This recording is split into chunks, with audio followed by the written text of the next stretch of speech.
You're listening to the Hella Well with Danielle show, a podcast taking women of color on a journey exploring all things wellness and travel related. We're all about showing you how to put on your oxygen mask first and creating lasting self-care habits that will free you to travel the world and live the life you truly desire, and not one you have to fake loving. I'm your host, Danielle Washington. Now let's buckle up and start this journey.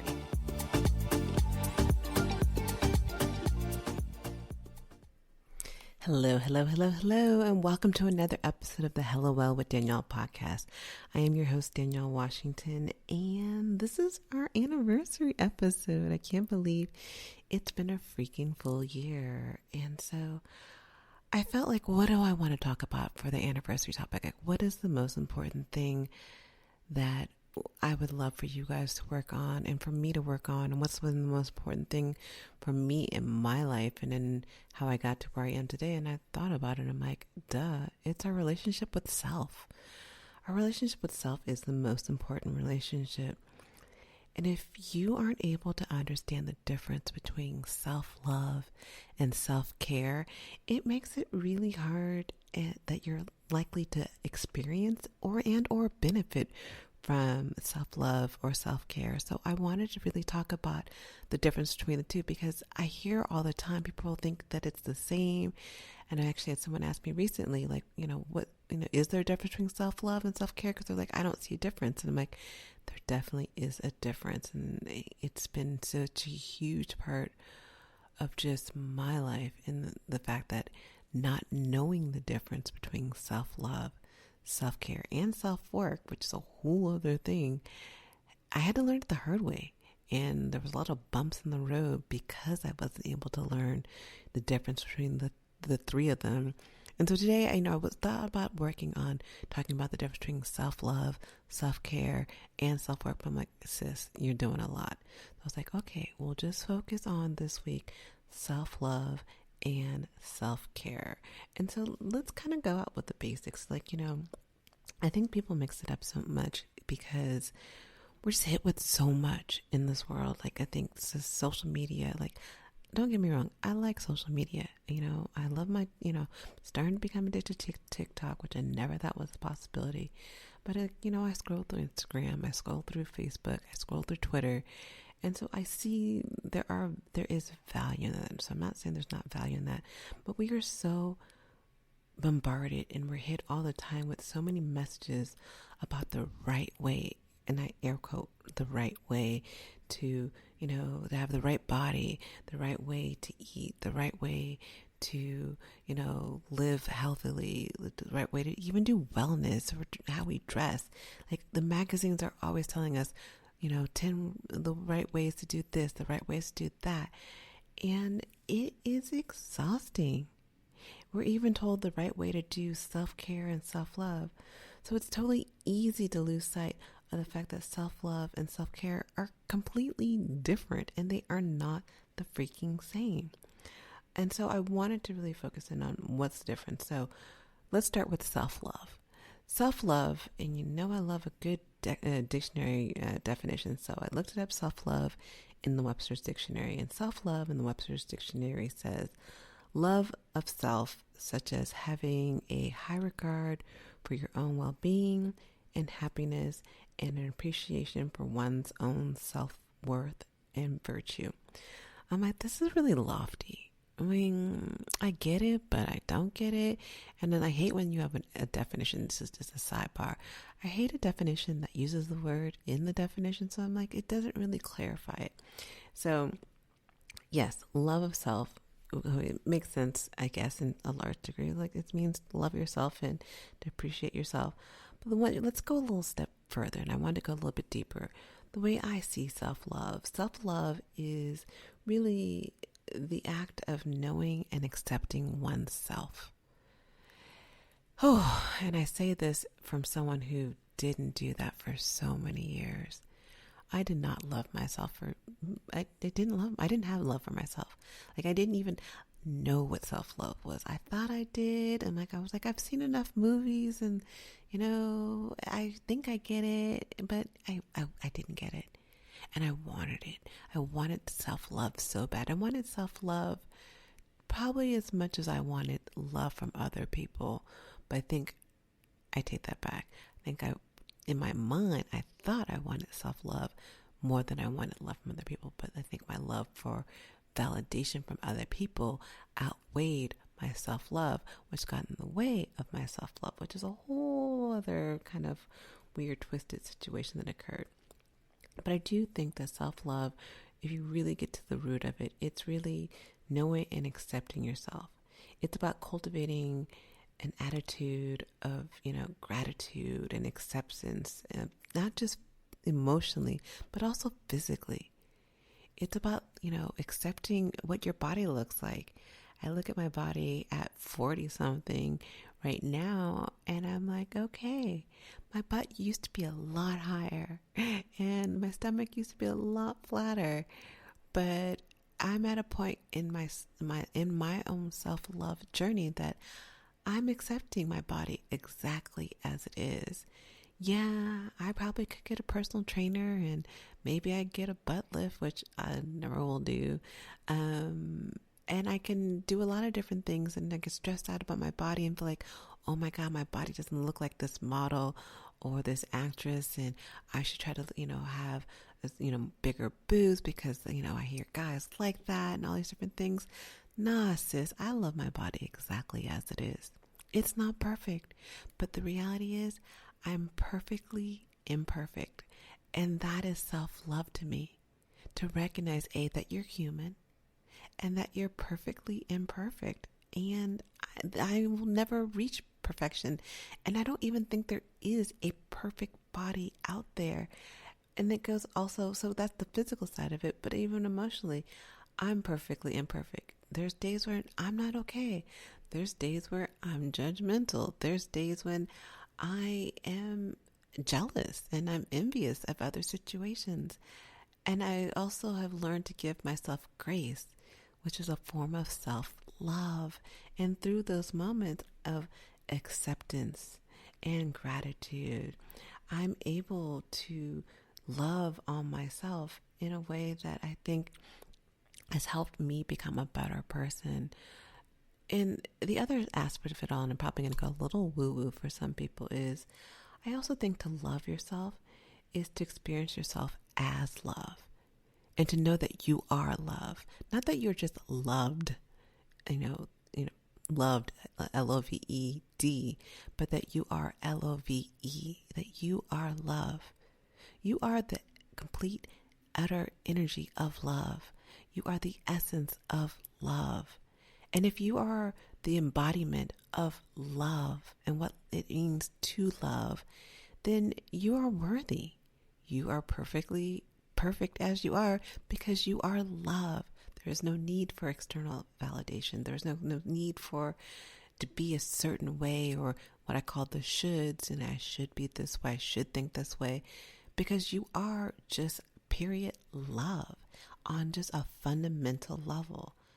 And when we think of ourselves as just we are love, it shifts the mindset. It shifts the game of what we're in, where we are and how we think about things. So what are examples of love? So a couple examples of love, the way I like to think of what are examples of self-love? Self-love is taking care of yourself and, taking care of your own needs, not sacrificing yourself for, being there for others and people pleasing. And I did a whole episode on people pleasing, which is like the literally opposite of self-love. Another one is taking care of yourself and knowing that, let me rephrase that.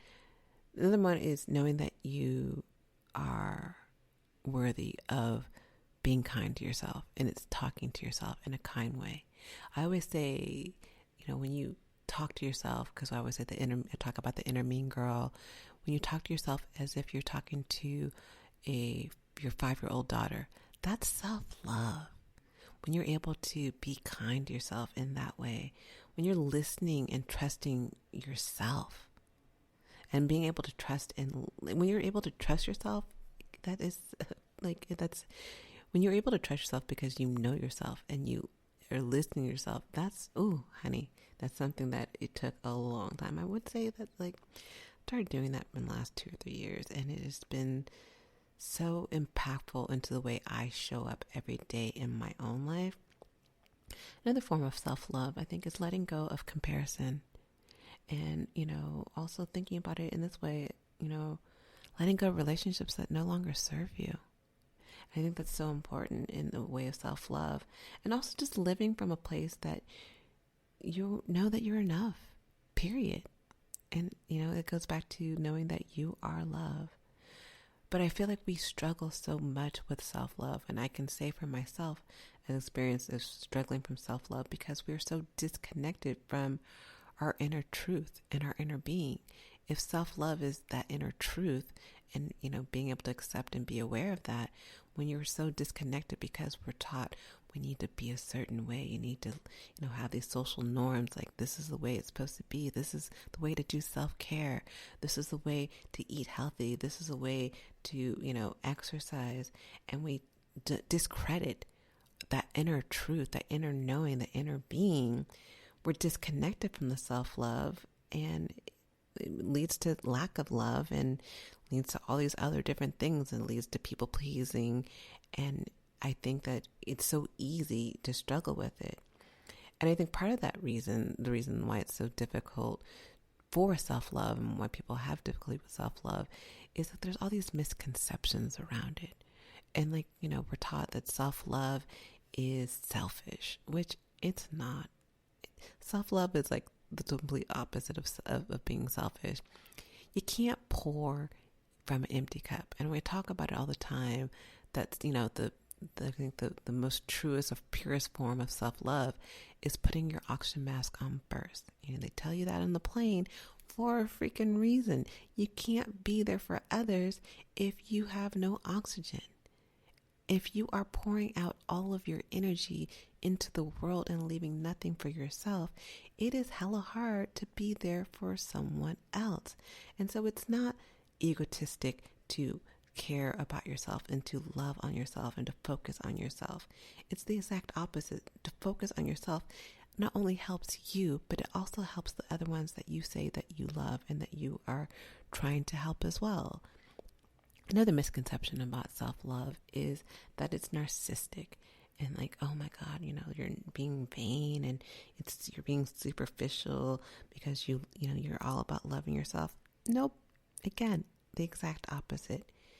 It goes beyond, self-love goes beyond the surface. And it isn't just all these rainbows and butterflies and unicorns all day long. Don't get it twisted. Self-love, is making hard choices. Self-love is definitely not always comfortable, but it can be, and it goes back into that self-work, which is completely different than self-love.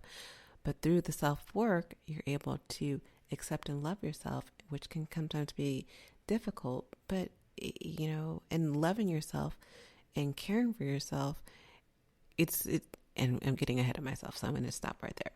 As I'm going further into the conversation than I wanted to go. Okay, going back, reverse back.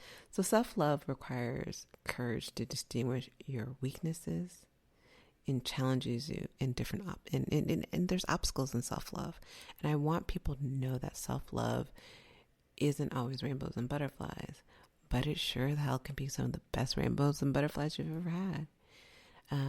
The other misconception I see often is people think self-love is entitlement. And what does it mean to be entitled? To be entitled, people who believe that they are unconditionally owed something regardless of effort, merit, or context. And I feel like there's a confusion between self-love and being entitled, because I think people think they kind of tie it in or confuse self-love with worth. And recognizing your worth. Just because you recognize that you are worthy of love, just because you recognize that you are love, doesn't mean that you're entitled. It doesn't mean that there's no merit, that there's no context, that there's no effort. There's effort behind self-love. Self-love isn't just about what you do. It's not just about, I deserve to be, Beyonce. I deserve to be as wealthy and as successful and a celebrity like Beyonce. That's not what self-love is about. It isn't this elite or exclusive thing, but it's at the core of your humanity. That's why I say self-love is love. You are love. Self-love, knowing that you are self-love, knowing self-love is that knowing that you are love. And that is the core of all of our humanity. And it goes back to the fact that our relationship with ourselves impacts every aspect of our life. If you are not loving yourself, you're showing up differently than someone who is. When you show up as someone who has self-love for themselves, you show up differently than someone who is lacking it.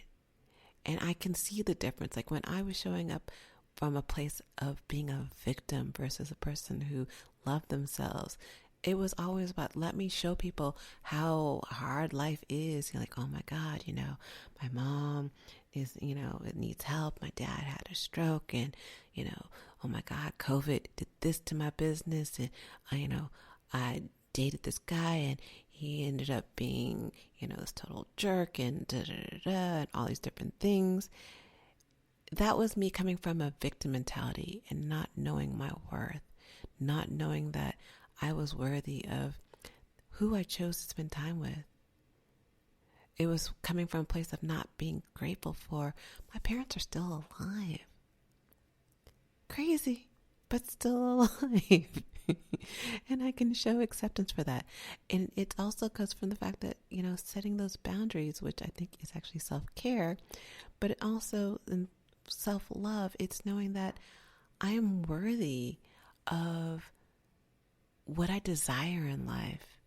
I am worthy and I am able to accept that I look the way I do and it's okay.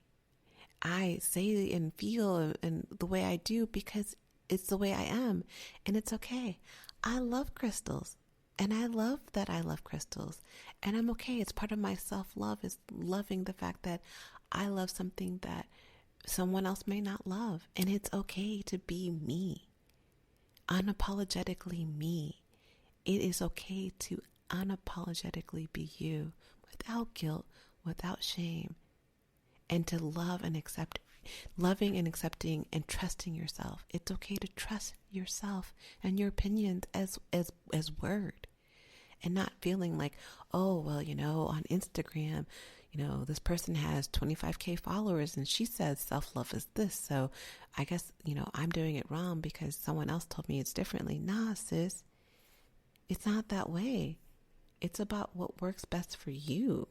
And so I'm getting on a tangent. So I'm just going to stop right there. So that's self-love. So now that we talked about what self-love is, let me break down what self-care is and what's the difference between the two. So self-care is the maintenance or act of taking care of your well-being, of your mind, body, and soul. It's what nourishes and refuels and refills you. Think about it like this. It's like that waiter who sees your wine glass is empty and comes by and just tops off your glass. Who doesn't love someone who tops off your glass? That's your self-care to your self-love. It can go from, basic things like getting rest, washing your hair can be self-care. It's taking care of your body. Because who wants some janky ass hair? It can be, eating healthy to creating healthy boundaries. We talked about that, setting healthy boundaries. It's self-care. And also like doing breath work is self-care. Doing meditation is self-care. Taking a bubble bath, self-care. That's one people think, like people kind of obviously think about, exercising is a form of self-care. But self-care also means healing relationships with the relationship with yourself. And I don't think people think about that. I think self-care is hugely about healing the relationship with your self-care, with yourself, so you can get to that self-love. It's about asking yourself and giving yourself what you need and fully embracing every part of yourself. It's asking for help. And, wait a second, it's asking for help and being able to receive it. Yo, that is like huge. And let me even throw in further. It's about asking for help, receiving the help, and doing it all without guilt or shame. It's about living intentionally. And, there's all these like self-love. There's misconceptions about what self-care is. Again, like self-love, people think self-care is selfish.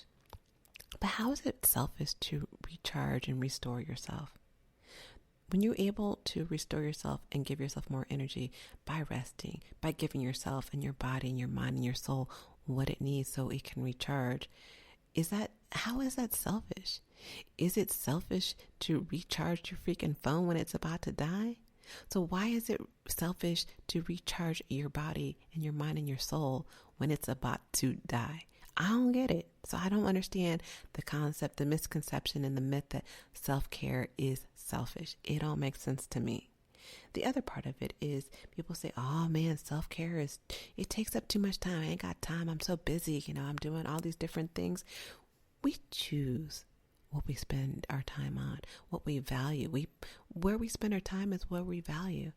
And when you don't value yourself, that self-love, nah, sis, you ain't gonna do self-care, because self-care and self-love are completely different. But it's a choice, and it doesn't take a lot of time. Self-love could be something as quickly as, saying something positive about yourself. How long does it take to say something positive to yourself? Let me show you. I am worthy. I am love. How long did that take? That took seconds. That's a form of self-care. And it doesn't take long. So I call BS on the fact that people say self-care takes too much time. I also call BS on people saying, self-care is too expensive. How expensive is it, again, to talk nicely to yourself? How expensive is it to go to bed early? How expensive is it to set a boundary? Oh, wait, it costs not a single thing to go to bed early. It costs not a single thing to set healthy boundaries. So I also don't understand how people can say self-care is expensive. Now, what you choose self-care to be can be expensive, but it doesn't have to be expensive. If you choose self-care as, I'm going to go get this hella expensive massage and whatever, and this facial cream and all these other things, yeah, then that's your choice, but it's a choice. But there are a lot more different things you can do for self-care that cost absolutely nothing. The other thing that I hear all the time is like people think, and I see it all along, and again, it's part of the reason why I even created this podcast, is self-care is one size fits all. And I say it all the time. Self-care and wellness is not one size fits all. What works for me, 100% most likely does not work for you. And it's like a pair of custom jeans. Self-care is not a one size fits all. And the last thing I always see as a misconception around self-care is that it must be earned. Well, I have to do all these things, like I need to sacrifice all these things for other people and show how much I care for people, going back to people pleasing. And then after I do all those amazing things for all those people and exhaust myself to where I'm almost dead and my battery is like literally on 1%, then I have earned the right for self-care. Nah, sis. You've earned the right for self-care because you exist. Because you are worthy. And you don't have to love yourself to do self-care. And that's one thing I wanted to talk about too. It's like self-care and self-love are not, they can intertwine, but they can be completely opposite. But when you know and understand yourself, self-care does become a lot easier, and it becomes like almost automatic, and it's like a no-brainer. But by taking care of yourself, you're able to also really show up for not just yourself, but for everyone else that you care and love around. And so I think it's important. But again, you don't have to have self-care to love yourself, and you don't have to love yourself to do self-care. For many years, I was doing self-care, but there was no self-love. And then there's been times more recently where I'm loving myself. I love me some me. I feel like Tony Braxton. I love me some him, but I'm like, I love me some me. But I wasn't doing self-care. I was doing self-work, which is completely other thing. And so what are the differences between self-love and like how are they different? Because they do intertwine, they can work together. The way I like to think about it is like self-care and self-love can be like Destiny's Child. And we're going back into this whole Beyonce, Virgo month. So it's like self-care and self-love can work together like Destiny's Child. But then self-care and self-love can be like Beyonce or Kelly Rowland or Michelle Williams. It could be a solo act. They don't have to work together, but they also can work well together. So what is the difference? Like, how do self-care and self-love differ? So self-love is the focus on thoughts and feelings, whereas self-care is the focus on actions. Self-care can also allow you to maintain a healthy relationship with yourself, which can foster self-love. So let me break it down this way. Think about it this way. So someone asks you, how are you? How would you answer? You're not going to answer because it's going to be mad odd if you answer, oh, I'm self-care or I'm caring. It's not the same way. It's not the same feeling as I'm loving. Like, oh, how are you? I'm loving me. I'm loving on myself. I'm love. It's not, you don't say, how are you feeling? Or how are you doing? I'm self-care. It doesn't make sense. The same way as, what are you up to? What are you doing? Oh, I'm self-love. It doesn't make sense. I'm doing self-care. I'm doing self-care. I'm not doing self-love. I'm doing self-care. So I don't know if that helps kind of break down, the difference between the two. Another way I want to give you guys a couple examples of the differences. Think about healthy eating. Eating healthy can be self-love and it can also be self-care, but it's the intention behind it, it's the motivation behind it that makes a difference. So eating healthy, the motivation behind self-love and eating healthy is that the belief that we deserve to fuel ourselves with things that we need, versus self-care and the motivation behind self-care and eating healthy is the belief that, dude, I can't survive without food. And like without food, I can't keep going. So I need that fuel. So, the motivation behind that is, it's more practical and factual in that aspect. Another example of self-love versus self-care is throwing out a scale. I mean, literally throwing the scale, freaking away, getting rid of it and saying, bye, Felicia. So throwing out a scale from the aspect of self-love. It's loving your body as it is now. It's accepting who you are, where you are, and that it is okay to be exactly how you are and loving what you see in the mirror. From the aspect of self-care, it's maintaining a healthy mindset around your body image and knowing that whatever that scale says, it's not going to help you foster the self-love. So it's an act of maintaining a healthy mindset. I hope that makes sense. I don't know, like self-care means taking care of yourself physically and mentally, while self-love means showing kindness to yourself. And you can show kindness and love to yourself through self-care. And that's why I say that they work together, but they don't have to be together. So how does one foster self-love and foster self-care? So a couple ideas of ways you can foster self-love is to pay attention to how you talk to yourself. I always say, talk to yourself as if you're talking to your 5-year-old daughter. Even if I don't have a 5-year-old daughter, but when I talk to myself, I think about, if I had a 5-year-old daughter, would I want to talk to her this way? Let's think about this. Another way is to embrace your body as it is today. It doesn't mean you can't make moves towards being healthier, but it's embracing yourself as you are. It's not holding on to those clothes from 10 years ago that one day I'm going to fit into it. Because are you really going to want, if you do get to that size, are you really going to want to wear those same clothes? You probably want something different that celebrates who you are as you are that day right now. So it's being in the present, I think. Being self-love is being in the present, being now. Another way to foster self-love is to remind yourself that you are love. Not that you are just loved, but that you are love. I also believe in, for fostering self-care, a couple of different things is saying no. Saying no is a complete sentence. I think the act of saying no is one of the best forms of self-care we can ever do. Another form of self-care is understanding the 7 different types of rest. And if you haven't listened to my podcast on the 7 different types of rest, I highly, highly, highly recommend listening to that podcast and knowing the different types of rest, and then figuring out which one you currently need, and then doing that type of rest. Physical rest is different than social rest. That's different than mental rest, and different than spiritual rest. There's all these different types of rest, and there is a difference. And knowing the difference and can help you go from, I'm trying to rest, I'm doing all these things, and I still feel exhausted. You probably feel exhausted because you're getting the wrong type of rest. So I think one of the best ways to foster self-care is to understand the different types of rest and giving yourself that.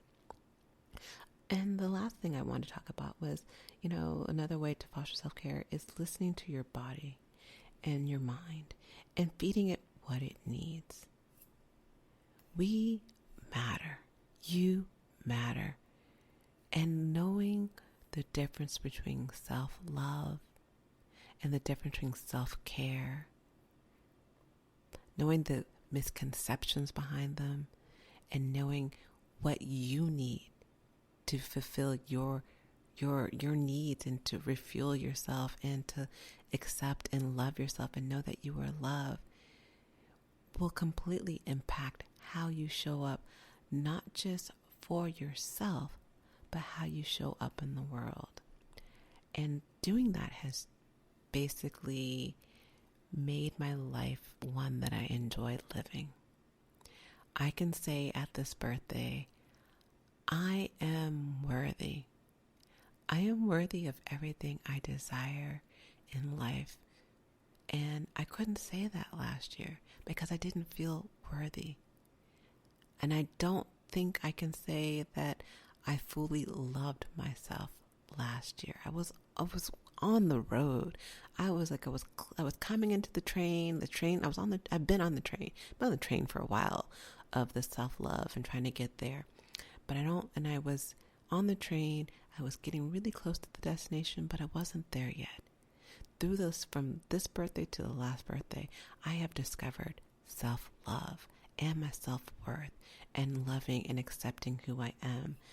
I have learned to know myself better and accept who I am, listening to myself. In addition to that, on this birthday, from this year to last year, from last year to this year, I am learning the difference between self-care and self-work. And I want to do a whole different podcast on self-care and self-work because there is a difference. I was doing a hell of a lot of self-work and I was not focusing on my self-care, which is why I think that people need to know the difference between that one as well. But let's just start with self-care versus self-love. Again, self-love is more of feeling, and self-care is the maintenance. It's the nourishment of ourselves. And so I hope this makes sense. I want you to thrive. If that's the only birthday gift I get this year, is that one person heard this and it made a shift in how they showed up, that's the best birthday gift I could have ever gotten in my entire life. Now, if 20 million of you all get something, honey, I am above and beyond overjoyed and grateful. But know that you are loved and you are worthy. You're worthy of self-love. You're worthy of self-care. They are not the same. They can work together. They can work separately. And both are equally important. I love you, and I will see you guys next week. Ciao.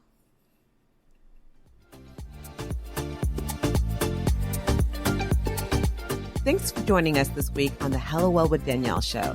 Make sure to visit our website, hellowellwithdanielle.com, where you can subscribe to our show on iTunes, Spotify, and Amazon Music and never miss an episode. Also, you can follow us on social media at Hello Well with Danielle on Facebook and Instagram, and Hello Well Danny on Twitter.